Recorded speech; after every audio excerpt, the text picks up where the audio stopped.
Shadowverse. Earth Marines War. Dot. Dot. Dot. Reader beware. Mature content ahead. Dot. Dot. Kira stands on the shoreline as the cool sea air blows in. Seagulls flying overhead searching for food circle around the many vendors, creatures and people all like her. Her chest heavy as she looks out at the 316 ships as they depart 3 days after her wedding, not long after her 20th birthday. Having only enough time to complete their vows and make it to their hotel as the draft MPs dragged him off into a war most never saw coming. Everyone in town and even her father disapproving of her marriage, seemingly hardly worried about her husband and very close friend. Only her magic mental construct Lena comforts her and helps her cope in support of Blaze. That in her training in cultivating her ki and becoming stronger to protect him and what was promised. He's always stood up for her even when he wouldn't stand up for himself except in self-defense. She thinks back to when they first became friends in elementary school and chuckles at the memory. Blaze had beaten up a boy for stealing from her. She saw him as he was about to hit the boy again but stopped as he limped on his leg, falling back in pain.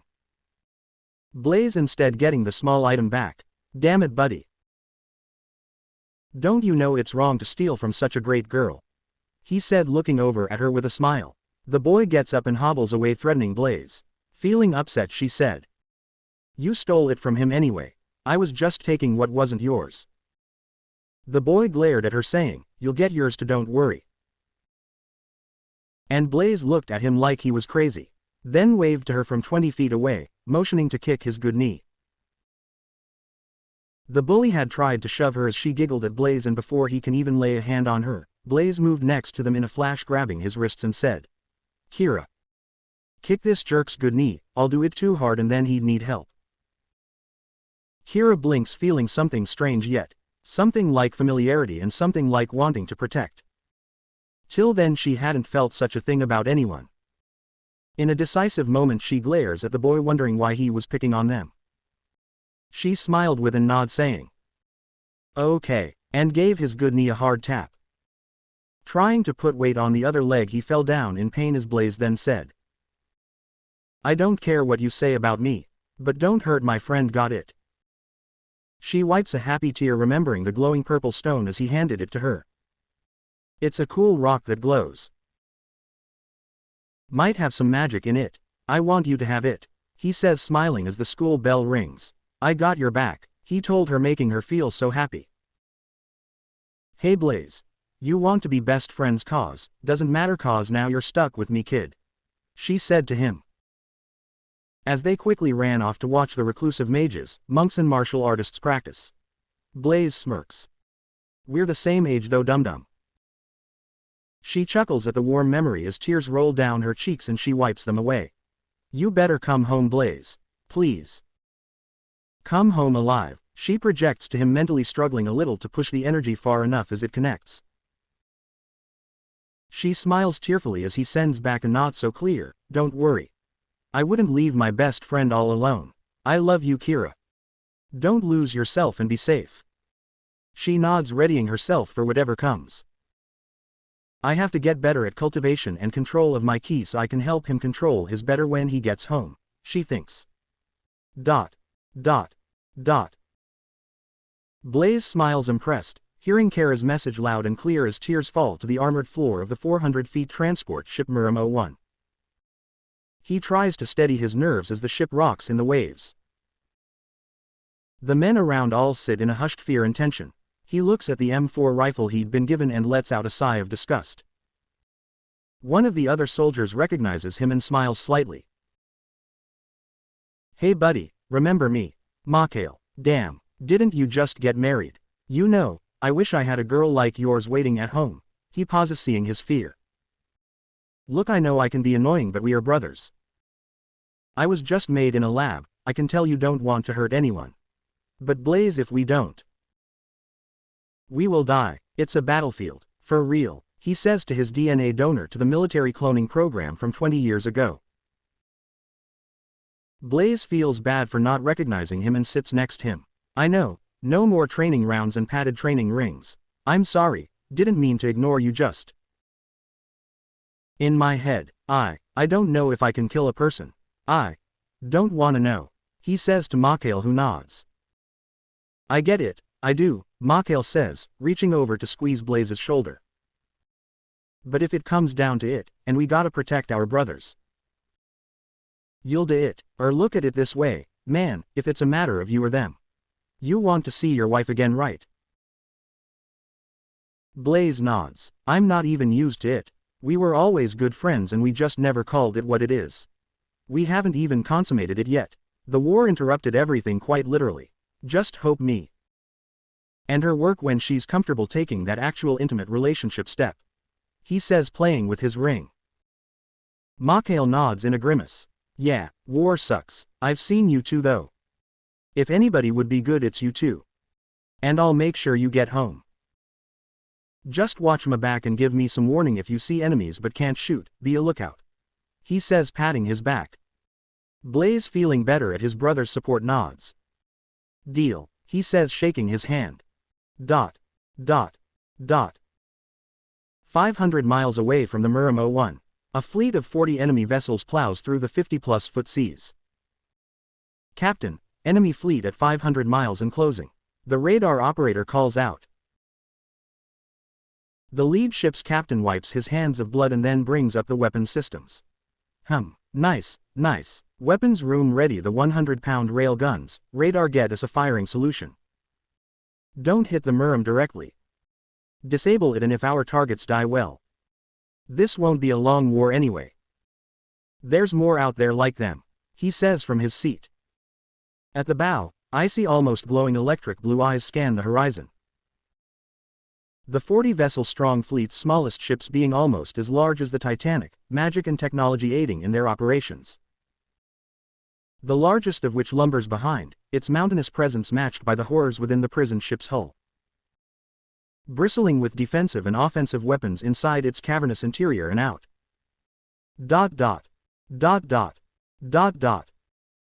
Kira faces the sea, closing her eyes as she focuses on her breathing with the ebb and flow of her energy.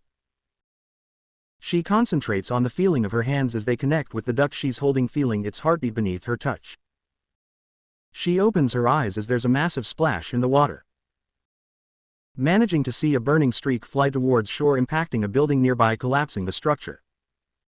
She gasps as along the coast several more streak towards shore. She jumps to her feet as people flee from the falling tower and runs towards it to see if she can help.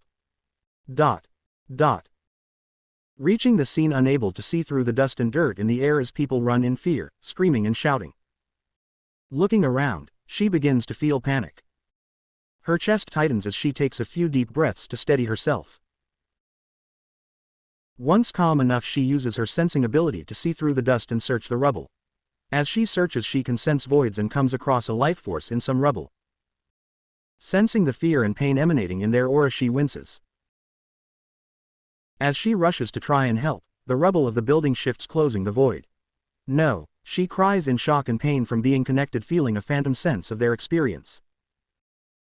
Seeing the person's last moments outlined in the energy waves, she drops to her knees trying to breathe as her father sees her and rushes over. A few minutes later, Kira sits with her father watching the TV. Breaking news. Are you kidding me? Explosion and collapse at the beach from a railgun strike. And the enemy calls it. They call that acceptable collateral. Her father turns off the magic-powered TV, seeing her start to tremble. She looks at her father. Blaze has to face those kinds of weapons. And the people, she says as she gasps, and he holds her, trying to be comforting. I don't get what you see in him, but I hate seeing you hurt. I don't know what kind of man he is, but war can change people, he says.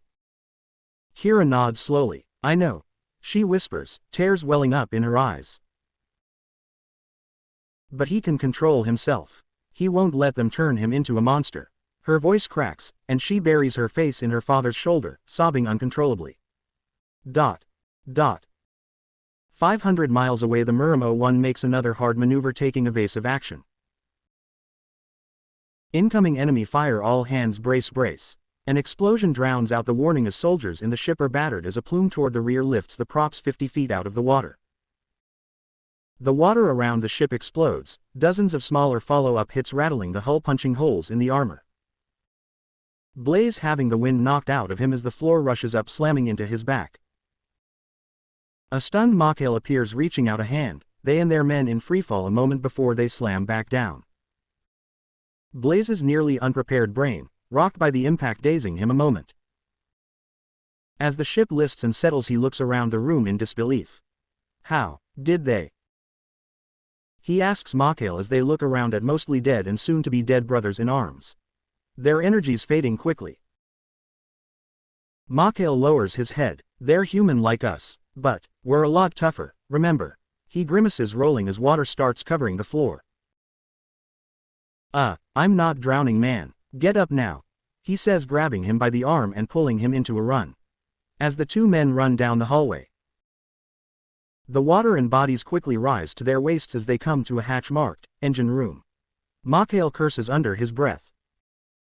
We need to get this open. And Mikhail pauses as the life forces in the room vanish. Mikhail looks at him. Dude, I can't concentrate to use my magic and all that. Just super strength is all I can manage, but that's not very useful when a railgun slug from a rifle hits you. What about you, Blaze? He says, shaking his hand in his face. He snaps out of his daze and looks at him. I can do strength and some speed, maybe. He says as the chilly water starts to have an effect. Their panic growing as their feet leave the floor, the water rising halfway to the ceiling. The lights flicker and go dark as dim emergency lights take over. Seal all hatches to damaged areas. Stop the water, we got men down there. Comes from somewhere ahead. Blaze and Mikhail look at each other as they struggle to compose themselves. Years of peace having made true war and suffering mostly unknown till now for the day's generations. Blaze glances at the doors closing as some sit skewed in their frame, his heart racing. Blaze, your call, your squad leader. He looks at his brother. Let's go check on the others. Without waiting for Mikhail's reply, he pushes off the wall and swims towards the direction of the voices. Blaze, damn it buddy, if I die because of you. You owe me a fight. In the afterlife buddy, got it? He shouts, pushing off after him. Blaze stops as they tread water in the poorly lit armored hulls of the transport ship. That sounds fair. We can't leave anyone, Mikhail. We can't. There's people in a stable air pocket. But if the ship sinks here, it's too deep. It'll crush before the bottom even gets close. He says, trying to focus on sensing what's going on in the ship as more and more life forces fade away, stinging and prodding his mind. Then we find a way to evacuate them, or get them to a surfacing pod, or something, Mikhail says, swimming over to Blaze. But if we can't save them, Blaze, we'll die too. And I know, you want to see Kira again. Also, in case we die, I'm so sorry, man. When you ran out to get married days before, was pissed, and I'm kinda one of the MPs that interrupted your lucky moment. It was orders, or die when the draft hit. He says, spitting water. Blaze looks at him as they move steadily towards the bubbling coming from ahead. Dude, I was about to. Really. I get it though. Did they have to drag me off?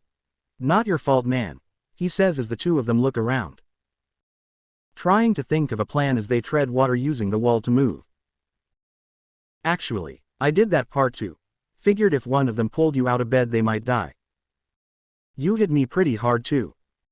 Blaze shakes his head, jerk. Reaching a sealed light-duty hatch that now lays below 5 feet of water, the ceiling comes to within reaching distance.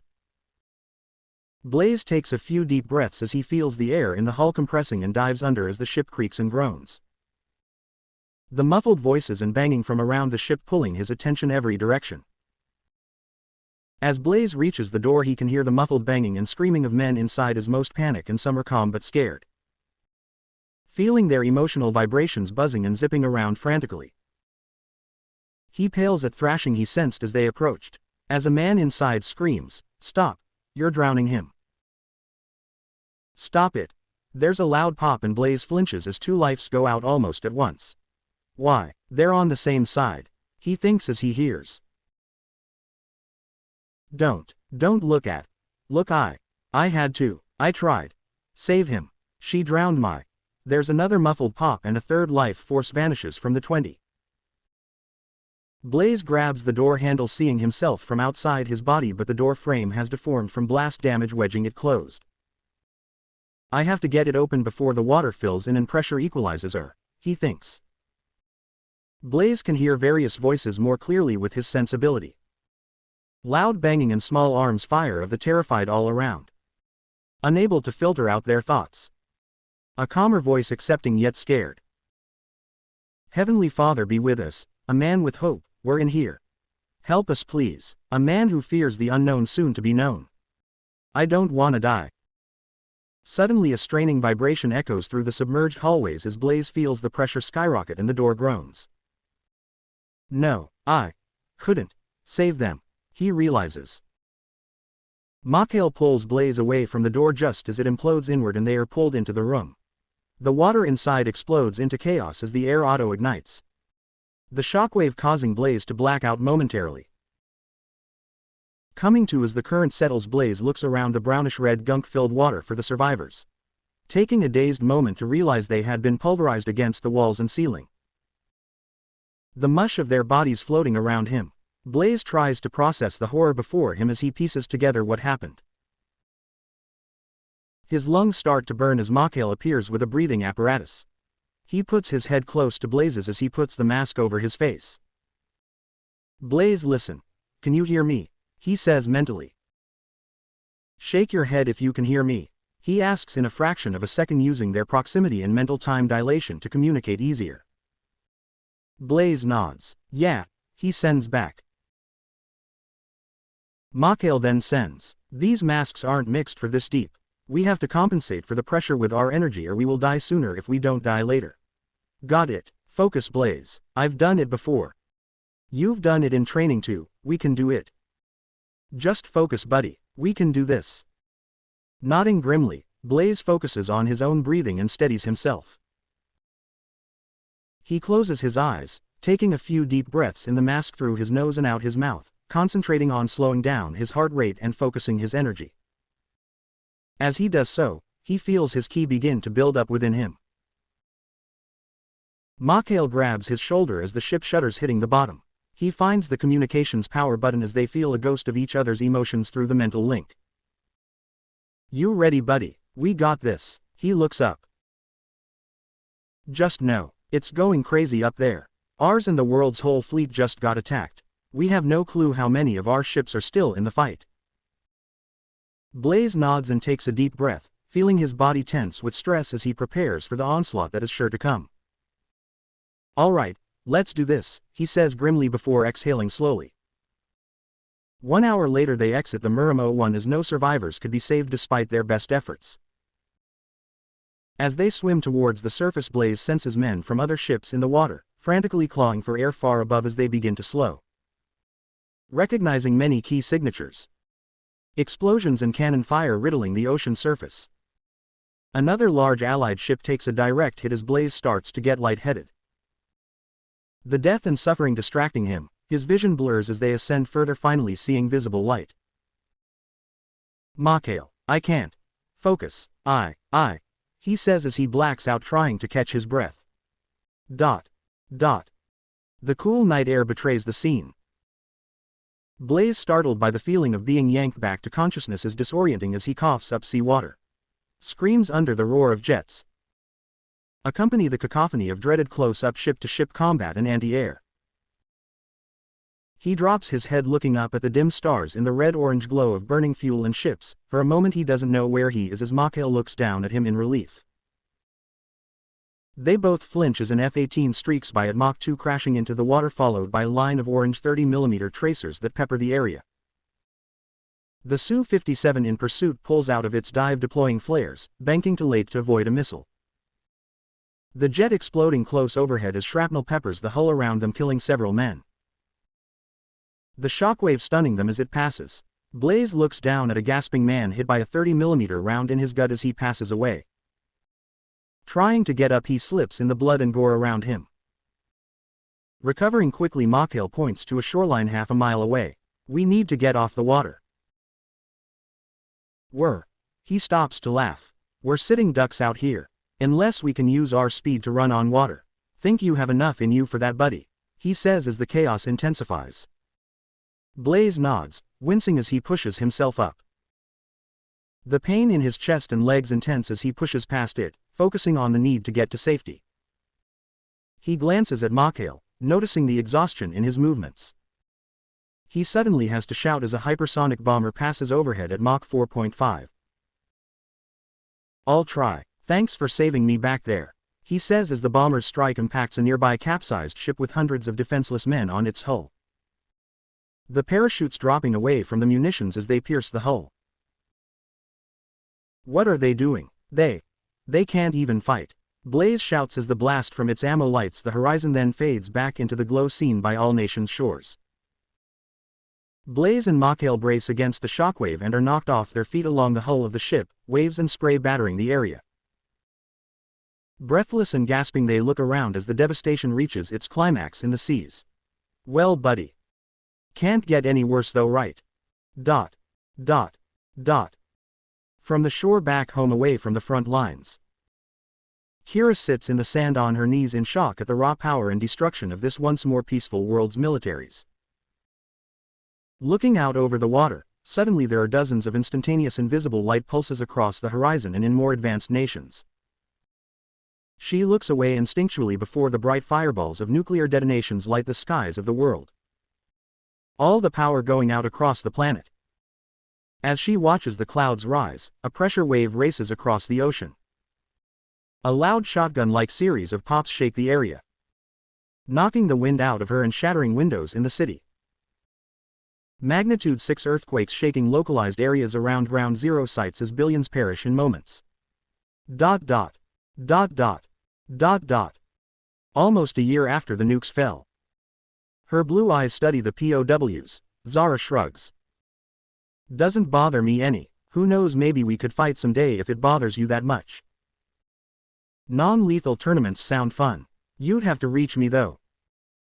Kira snorts. What are you even talking about? Zara smiles. Nothing bad, just friendly competition, she says in the shared dreamscape, holding out her hand, and Kira shakes it.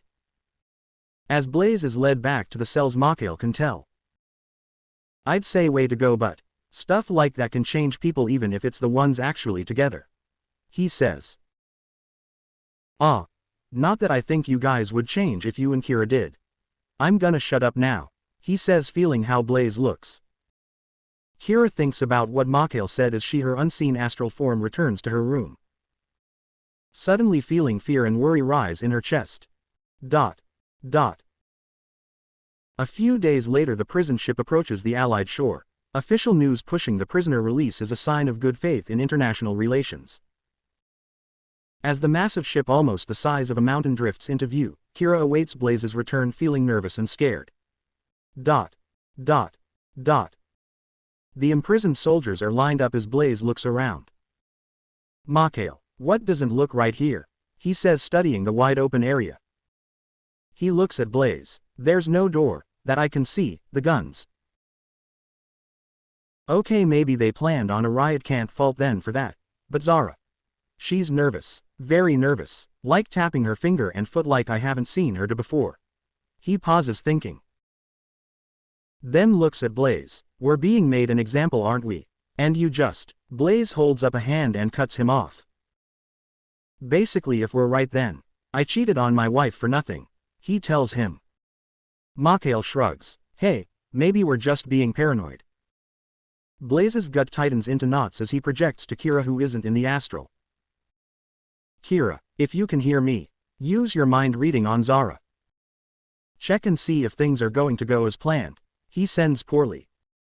As he tries to get through, it doesn't work as a barrier blocks his attempts. Mikhail shouts, Blaze. Blaze's eyes fly open as he's tackled to the ground. Hitting the floor, he looks up in disbelief as the tracers fill the room, seeming to move slowly. He tries to move, but it's like his body is lead, the rounds impacting the flesh of men around him, blood and gore splattering the walls. Scrambling, Mikhail can do nothing but run and takes a hit, going down, taking slight damage. No, Blaze jerks into a shaking ball, dropping to his knees as rounds zip past, seemingly avoiding him. Mikhail takes another hit and tumbles to the ground again. His energy too low for another hit. No. For nothing. Not. For nothing. No more. Stop it. Stop. He freezes, going cold as the words cross his mind. I'll help you. Mikhail jerks his head towards Blaze. Oh no. Blaze, no. Suddenly Blaze is over Mikhail as a concentrated hail of gunfire erupts towards him. As over 300,000 soldiers were gone in seconds. As she watches from shore, the rest of the world watches in their TVs and magic devices as suddenly something feels off. Orange and red flashes erupt from inside the transport. A few seconds later the report of hundreds of guns ring out and crackle from within the vessel and her breath freezes in her chest. No, this can't be real. The firing stops a moment as she panics, not being able to sense inside the vessel. Another burst of fire clattering across the sea. What is that? She whispers. The birds around the area take flight and flee as the energy of the world shifts. She looks back out towards the vessel as she senses its energetic outer hull mostly vanish. The ship rocks in the ocean as it jerks several dozen meters to one side and rips, parting down the middle with a fiery burst of smoke and energy. Beams of red and black discharges shooting up out of the ship as the vessel turns to an angry rising fireball. An almost 6-foot-tall fox-like creature appears standing in the water in the ship's place as the fireball begins to rise like a mushroom cloud. Dark energy swirling around it, unrecognizable at first.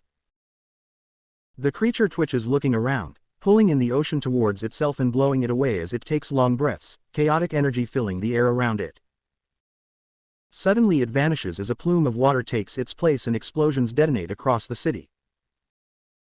Kira, help me, she hears Blaze's voice cry in pain in her head as the creature's eyes meet hers. Jerking away, it then grows angry as it stops, its voice vibrating the city as it glares at her like she's everything it hates. I'll kill you if you interfere, weakling. It growls as it walks towards her. No, give him back, she cries as she backs away. It tilts its head at her. Make me. An hour later the city is in ruins as fires burn into the night. Kira clutches the beast around its chest and shoulders. In pain or enraged by her touch, fighting to get her off as she refuses to let go, slamming it into the ground with a massive blast-like impact, stunning it. Blaze, I know you're in there, please. Please don't leave me, Blaze, she cries as they struggle, tearing through the rubble, and as the creature struggles it starts to weaken. Though it's struggling, increasing as if it is fearful of dissipating. Ignoring the pain, she holds the creature tighter as it digs its claws into her, trying to rip her away as their energies clash. Blaze, I love you, you're my best friend, please. Don't lose yourself. Somewhere inside the infinite darkness a bright speck of light shines brightly. Multitudes of demons rush to hide its white glow and others fight to restrain a displaced soul. Below the smoke-filled sky, as heavy rain begins to fall, the city sits in smoldering silence. Kira lay in a crater with Blaze in her arms as he shudders, seemingly terrified. He slowly regains his senses as the rain falls, its beautiful patterns of sound in the dark mourning the lost. Kira, he stammers in fear and realization. No. He looks around as his chest tightens, taking in her injuries and the devastation. No, I just wanted to help. I wasn't able to save them, and he pushes her away. Blaze, she cries as he starts to back away in shame and defeat. He looks at her as tears mix with the rain. I'm sorry, Kira, he says as he turns to run away. Kira watches, her heart aching as Blaze turns away from her. She tries to reach out to him, but he's already gone. She feels a sharp pain in her chest, her breath catching in her throat. No, Blaze, she whispers, fighting back tears. Don't leave me, Blaze, please, you're my best friend. She cries to him mentally, and he freezes at the top of the crater as she looks up at him as she climbs the crater wall. It's not your fault, they lied to us, she tells him, pleading. Don't leave me alone, not now. It would all be for nothing if you give up on us now, she says in his mind as she reaches him, pulling him into a hug. Don't give up on us or on what we stand for, she cries into his shoulder. He draws in a pained breath. But I'm a monster, he says, falling to his knees. She holds him tightly. No, no you're not. You're my best friend Blaze. I know you, and that thing was not you, she tells him as they embrace, the rain washing away all but the pain. She looks at him in his eyes. And you promised we'd have a family. It might not be soon but someday. We couldn't save them, but we still have each other. Don't give up on our family, she says as thunder cracks overhead with a deafening cascade of sound. Kira continues to hold Blaze, cradling him like a child as they sit in the destruction. She rocks him gently and rubs his back, all the while sending him soothing, loving thoughts through their mental connection as he sobs. Shish, shish, shish. It's okay, I'm here. ... A week later, Kira lays with Blaze watching the TV as they air breaking news.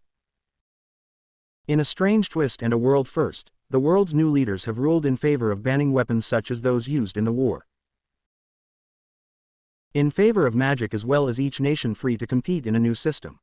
A system of organized non-lethal combat sport. She flips to another station. Many nations banding together in an effort to rebuild. All terrified of the unknown creature and unsure whose nation it belonged to, if any. Kira holds Blaze close. Don't worry, I got your back. We'll get through this together, she says as he buries his head in the pillows. She runs her hand through his hair as she thinks about what the doctors told her. I know it's hard to adjust. PTSD can be light to severe and cause mood swings, agitation,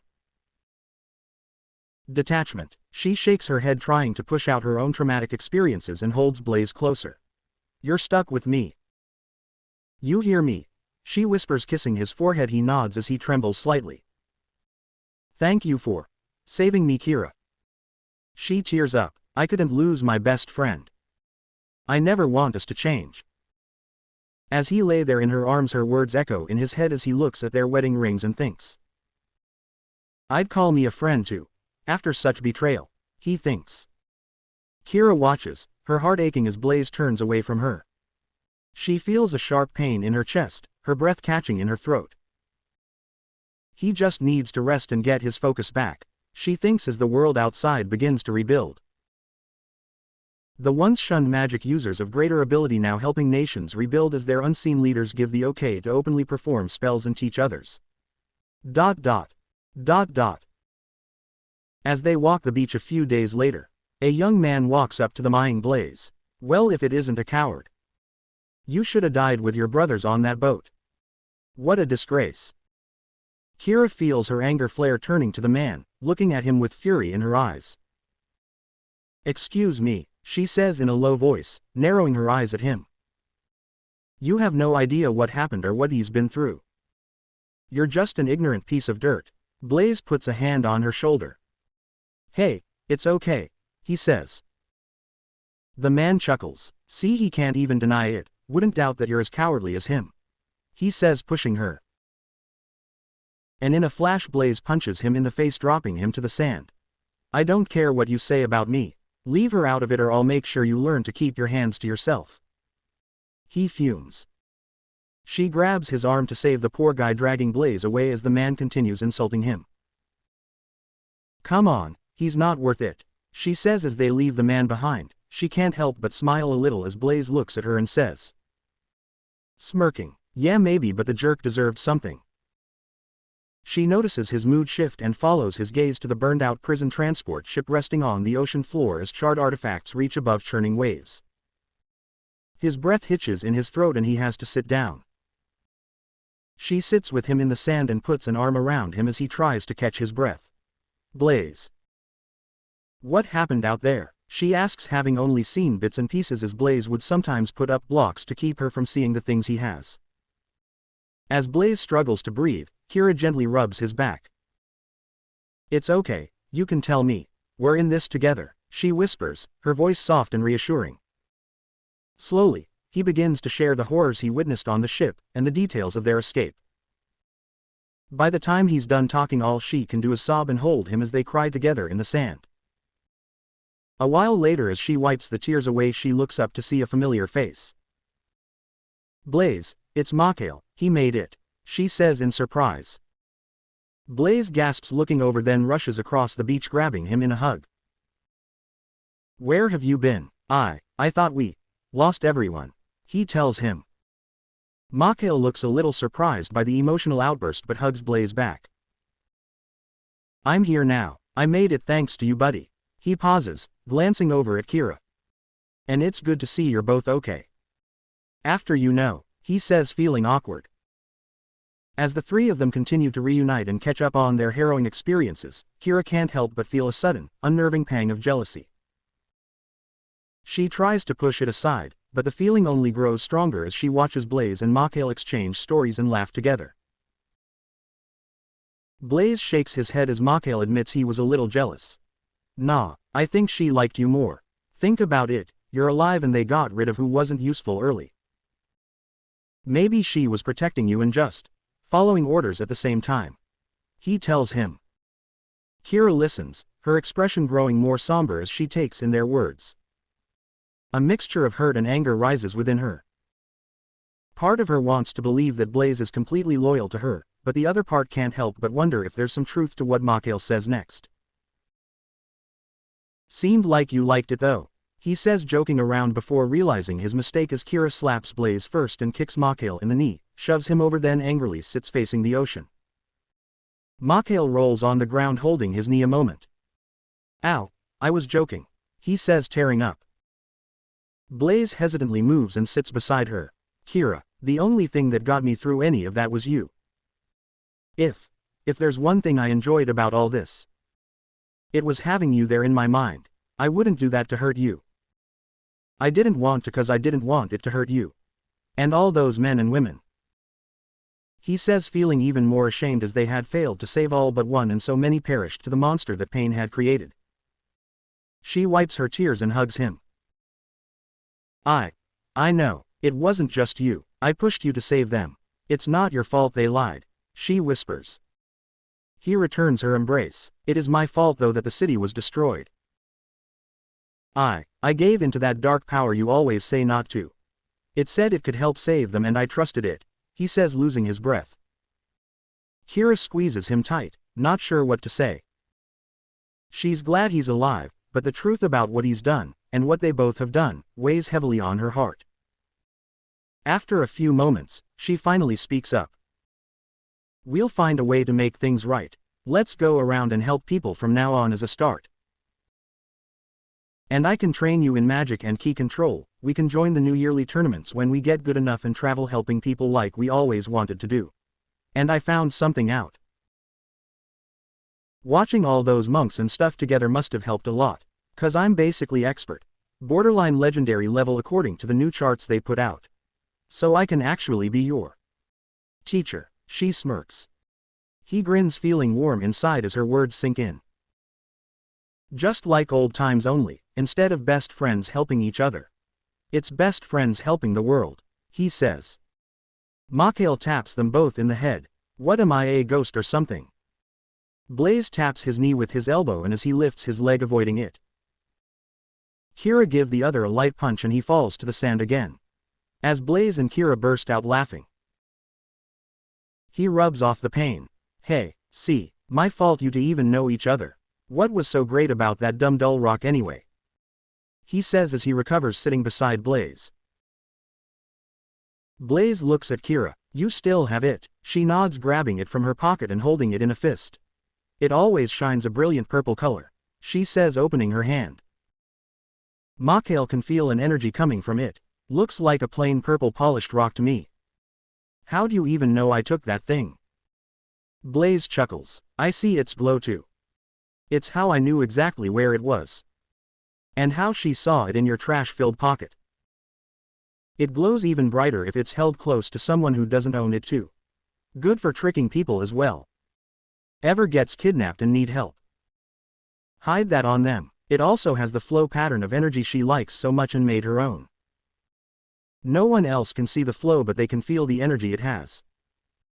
Still not sure why that is myself really. Kira nods and stops as if thinking a moment. Blaze waves a hand in front of her, getting her attention. Are you okay? He asks. Yeah, she says with a smile that melts Blaze's heart, putting the stone back in her pocket. Pausing, she thinks a moment, then says, it'll come in handy one day. Give it to our children. Blaze flashes back to the transport incident and the craters in the city. As he looks away from her out to the ocean, in his mind the heavy rain falls as he looks around. Dozens of motionless forms in his view, as they all were just going to work, party or school. His breath catches a moment as he feels Kira trying to read his mind as the image of the playground haunting him. He snaps an energy trap shut around it, shoving the images and the feeling of wanting to just crawl away and die, deep somewhere in the back of his mind. He turns to her as she gasps at the sudden forced expulsion from his mind. Please, don't do that. I just have some combat things in there, he says. Mikhail, having seen his expression, puts it together, putting a hand on his shoulder. Dude. I was there that night.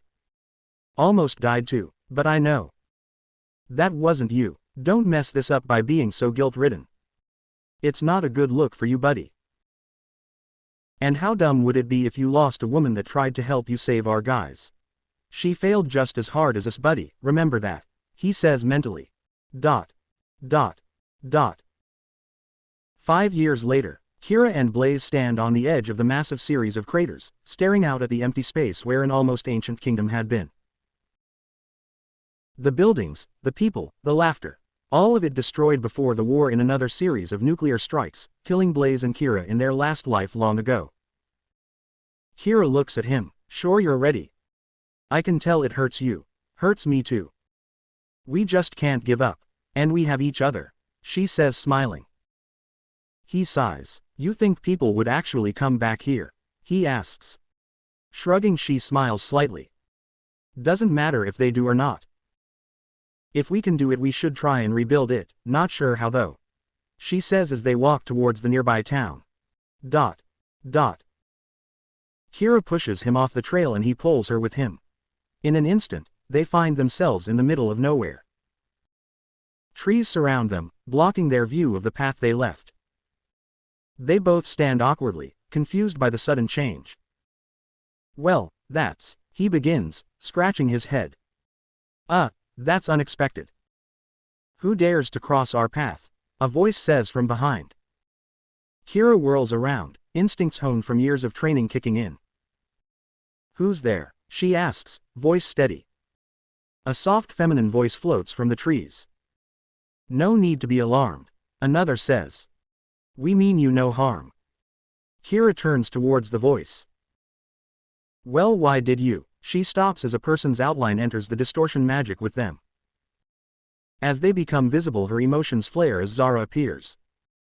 Kira's face twists in anger and jealousy as she sees her. Zara, she spits, taking a step forward.